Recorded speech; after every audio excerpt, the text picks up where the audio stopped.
अस्सलाम वालेकुम नाजरीन, JN न्यूज़ HD के साथ मैं हूं नाइला भट्टी। नजर डालते हैं आज की अहम खबरों पर।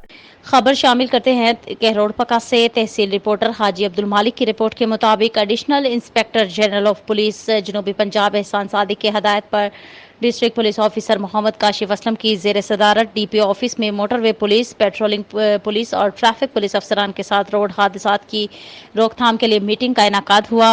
मीटिंग में रोड सेफ्टी, हादसात की रोकथाम और इंसानी जानों को बचाने के लिए तबादला ख्याल किया गया। DPO मोहम्मद काशिफ असलम ने कहा कि हादसात में इंसानी जानों के ज़िया को रोकने के लिए तमाम वसाइल बरोए कार लाए जाएं, खसूसन कम उम्र बच्चों के मोटरसाइकिल के इस्तेमाल पर काबू पाकर हादसात की बढ़ती हुई शरह को रोकेंगे। ट्रैफिक पुलिस का मकसद अवाम में ट्रैफिक शऊर को उजागर करना है ताकि बढ़ते हुए हादसात में कमी लाई जा सके। DPO लोधना ने मजीद कहा कि वालिदैन को पैगाम दिया जाए कि अपने कम उम्र बच्चों को मोटरसाइकिल ना दें।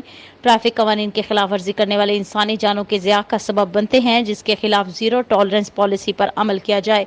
एजुकेशन यूनिट, ट्रैफिक पुलिस के अफसरान, स्कूल और कॉलेज में तलबा और बस स्टैंड पर ड्राइवरों को रोड सेफ्टी के बारे में लेक्चर्स दिए जाए। मीटिंग में DSP motorway Hammad Nasir, inspector Amir Shahzad, district traffic officer inspector Khalid Mohammad Yusuf, SI patrolling police, reader DPO Khizar Hayat और PRO इमरान उमर समेत दीगर अफसरान मौजूद थे।